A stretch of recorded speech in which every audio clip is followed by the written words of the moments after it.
Still on The Awakening, Season 1, Episode 2. Why was everyone else given the Rulebook? Hi, friend. Come on in. I'm so glad you came back. The kettle is on.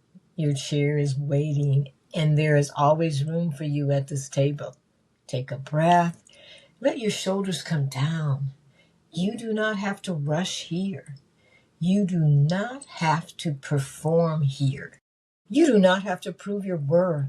You are welcomed just as you are. Last time we sat together, we talked about the moment I realized I was never broken. That realization changed the way I saw my life. It changed the way I looked at the little girl under the stairs. It changed the way I understood the woman I had become. And maybe it caused you to look at your own life differently too. But after an awakening like that, another question often rises. A question I carried for years. If I was never broken, why did life seem so natural to everyone else? Why did people seem to understand things I could not quite grasp? Why did everyone else appear to know the rules? And why did I always feel like mine had been left out the box? That is what I want us to talk about today. Not because I have every answer, but because I know what it feels like to spend years believing everyone else was given the rule book, and yours somehow got lost. So settle in, warm your hands around your cup, put your chair a little closer. Let's begin. The big question: have you ever been in a conversation where everyone suddenly laughed, but you were not quite sure why? So you smiled too. Maybe you even laughed, not because you understood the joke, but because you did not want anyone to notice that you did not. Have you ever walked into a room and everyone seemed to know exactly what to do, where to stand, who to greet first, when to speak, when to stop speaking, how long to stay, when it was acceptable to leave? And there you were, watching, waiting, trying to pick up cues. Maybe you have sat in a meeting and everyone seemed to understand what was expected, even though no one had actually explained it. Maybe someone just said, just use common sense. And you quietly wondered, common to who? For years, I believe there was a rule book for life, a book explaining friendships, workplace, relationships, social gatherings, and all the unwritten expectations people seem to understand. I imagined everyone else had received their copy, and somehow mine had never arrived. There was the education people taught out loud: reading, writing, mathematics, how to complete an assignment, how to arrive on time, how to do the work.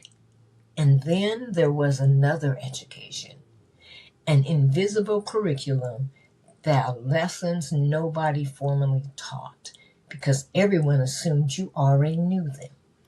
How to tell when someone was joking, how to recognize when a person wanted the conversation to end, how to understand when "that's interesting" did not actually mean they found it interesting, how to know when someone was being kind and when they were being polite, how to tell when a rule was really a rule and when people expected you to bend it. I could learn the instructions that were written down.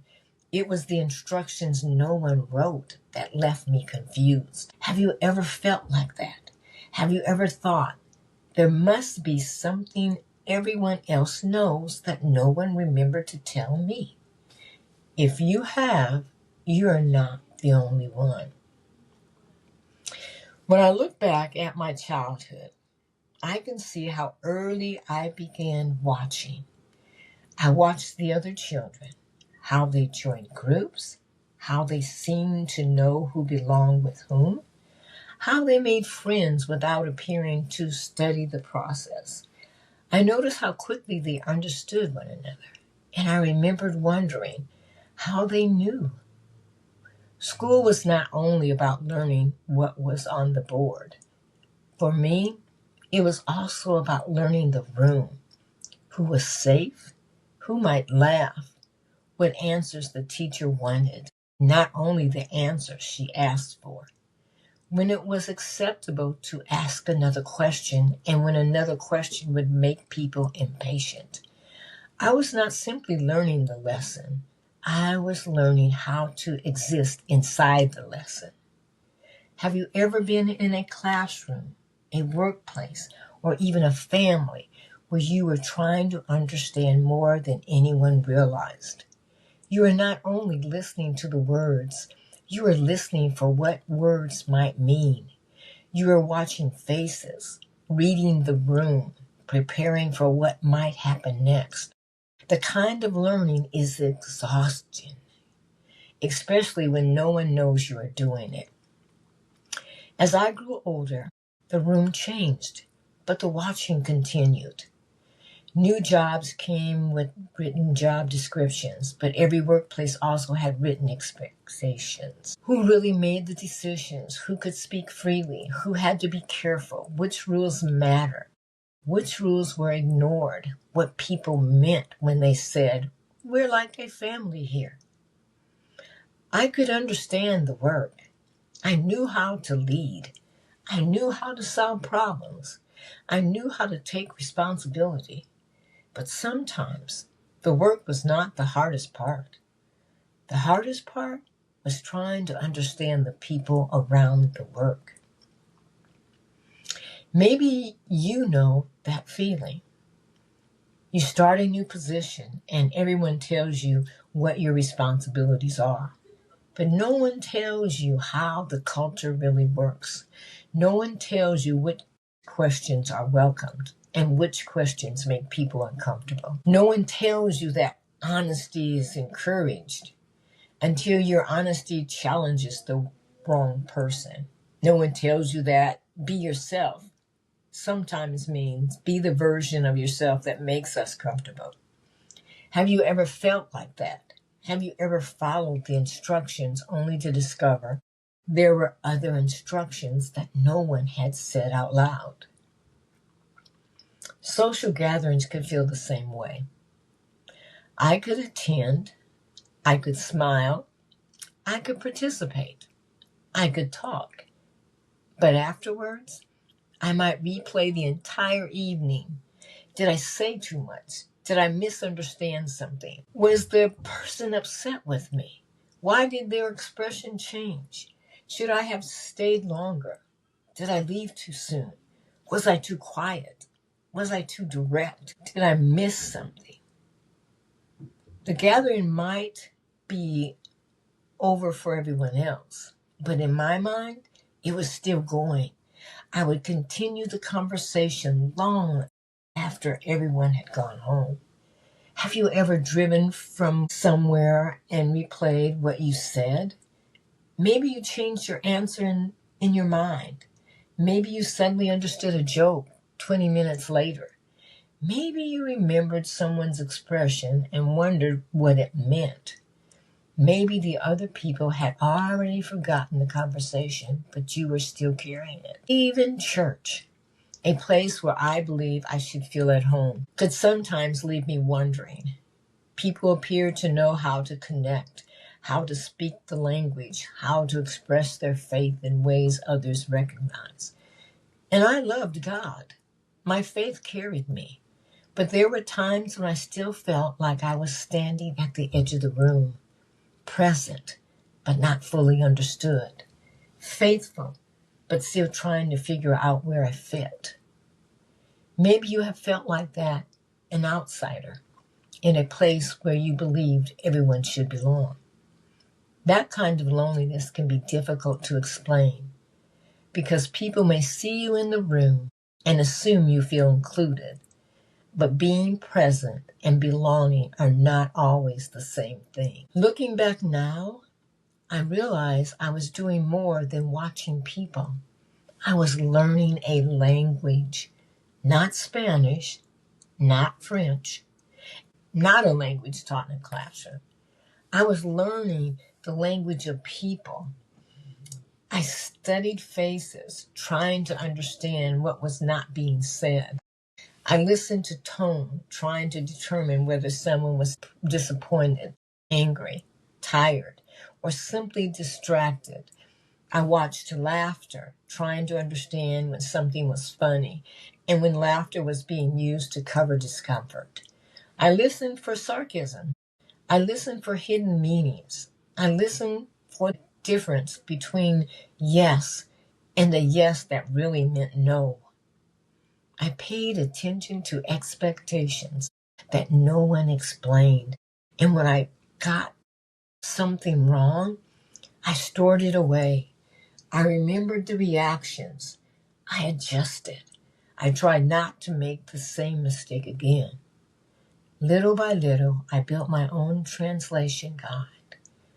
That is one of the ways masking begins. You learn what's received approval. You learn what creates confusion. You learn what makes others comfortable. And then, without realizing it, you begin translating yourself before anyone else has the chance to misunderstand you. You soften your words. You change your expressions. You rehearse your response. You hide your discomfort. You smile when you are overwhelmed. You say, "I'm fine." Because explaining the truth would require more energy than you have left. I spent years blaming myself for not speaking a language no one realized I was learning. Let me say that again. I was not failing at life. I was learning to read a language no one knew I was learning. Maybe you are neurodivergent, and those words feel familiar. But you do not have to be neurodivergent to understand what it means to translate the world. Maybe you grew up in a family where no one said, "I love you." So you learned to translate food on the table, rides to school, and bills being paid as love. Maybe you grew up around anger. You learned to translate footsteps, a door closing, the way someone places keys on the counter. You could tell what kind of evening it would be before a word was spoken. Maybe you entered a workplace where the rules changed depending on who was involved. Maybe you were part of a relationship where you never knew where you stood. Maybe you became whoever other people needed you to be because it felt safer than allowing them to see the real you. Perhaps you have been translating too, translating silence, translating rejection, translating expectations, translating love, translating yourself, and perhaps you are tired. Not the kind of tired sleep fixes, the kind that comes from spending years trying to understand a world that rarely slowed down long enough to understand you. Later in life, I began to learn about neurodivergence. At first, it was information, words, experiences, descriptions. But then something began to happen. I started recognizing myself. I would read something and stop. I would hear something, describe an experience, and think, wait, that sounds familiar. Then another piece connected, and another. Things I had carried for years began finding language. The watching, the exhaustion, the replaying of conversations, the feeling that everyone else understood something I did not, the need for quiet, the way the world would sometimes feel too loud, too fast, too demanding. My life began to make sense in a way it never had before. Not because every question was answered, but because I finally understood there was a reason I experienced the world the way I did. I sat with that understanding, and memories began returning. The little girl under the stairs, the classrooms, the social gatherings, the workplaces, the rooms where I tried so hard to appear as though I understood. I looked back at all the versions of myself that I had judged, and for the first time, I saw them with compassion. I did not cry because I had a name. I cried because I finally stopped blaming myself. Can you imagine what it feels like to spend years believing you are the problem and then discover you are trying to navigate life without the understanding you needed? There was relief, but there was also grief. Grief for the years I misunderstood myself. Grief for the times I called myself difficult. Grief for the moments I thought if I would just try harder, when trying harder was already what I had been doing. But grief was not the end. Grace met me there. Grace allowed me to look back without condemning myself.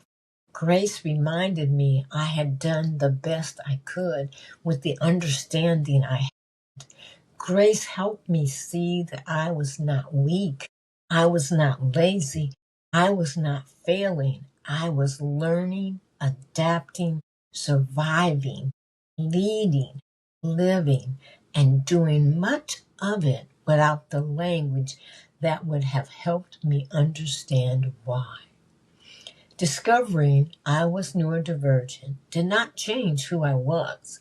It changed the story I had been telling myself about who I was, and that changed everything. Can I ask everyone around the table something? Take a moment before you answer. You do not have to say it out loud. Just let the question sit beside you. When was the first time you remembered feeling different? Where were you? How old were you? Who was in the room? What happened? And what did you begin believing about yourself because of that moment? Maybe your memory came quickly. Maybe you saw a classroom, a playground, a family dinner, a church, a workplace. Maybe you remembered being left out. Maybe you remembered being corrected for something you did not understand. Maybe someone called you strange, too quiet, too loud, too sensitive, too serious, too much. Maybe no one said anything at all. Maybe you simply looked around and realized you did not experience the moment the way everyone else seemed to. Now, let me ask you another question. What if that moment did not prove there was something wrong with you? What if it only proved you needed understanding? What if the version of you in that memory does not need criticism from you today? What if they need compassion? Picture that younger version of yourself. You do not have to explain everything to them. You do not have to solve their entire life. Simply sit beside them and say, "You are not failing. You are learning a language no one knew you were learning." Sometimes healing begins when the person we are today finally becomes gentle with the person we used to be. Can I share something that has been on my heart? Have you wondered why God created forests instead of tree farms? Walk through a forest. No two trees are exactly alike. Some stand tall, some bend, some grow close together, some grow apart. Some have wide branches. Some have deep roots hidden beneath the ground. Some bloom early. Others appear lifeless for a season until the right time comes. Yet together, they create something beautiful.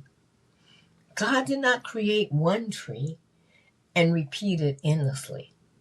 Creation is filled with difference, texture, color, sound, pattern, rhythm. Maybe God has always delighted in diversity more than uniformity. Psalms 139 says, I praise you because I am fearfully and wonderfully made. I had read those words before, but after my awakening, I heard them differently. It does not say, I will be wonderfully made once I learn to act like everyone else. It does not say, I will be wonderfully made when everyone understands me. It says, I am already, right now, made with intention, known completely. The God who created me did not need me to become a copy in order to call me his creation. And he does not need you to become a copy either. Difference does not cancel design. Struggle does not erase purpose. Being misunderstood by people does not mean you are unknown to God. Well, friend, our time together is almost over. Before you leave the table today, let's share our still mind moment. Take a slow breath. Now finish this sentence. Today I remember my blank is still mine. Maybe today you remember you were seeing the world is still yours. Your curiosity is still yours. Your voice is still yours. Your faith is still yours. Your ability to begin again is still yours. Or maybe you remembered that being different never made you less. Hold on to your answer. Write it down. Place it somewhere you can see it. Share it in the comments if you feel led. There may be someone else sitting at this table who needs the words you are willing to share. Before we close, I would like to offer a simple prayer. Lord, for the person listening today who has spent years believing they were the only one, remind them that they are fully known, fully loved, and never alone. Help them look at their story with grace. Help them realize the blame they have carried. Give them courage to embrace the person you created them to be. And when the world feels difficult to understand, remind them that they are always understood by you. Amen. Next Tuesday, I will talk about something that can happen when you spend years studying the Rulebook and translating the world. You become very good at pretending you understand, pretending you are comfortable, pretending you are not tired, pretending you are fine. But what happens when you pretending begins to cost you yourself? We will talk about that next time. Until then, be gentle with yourself. Make room for compassion. And remember, you are not failing at life. You are trying to read a language no one knew you were learning. You are not broken. You were designed. Thank you for coming to my table today. There is always a chair waiting for you. I'll see you next Tuesday.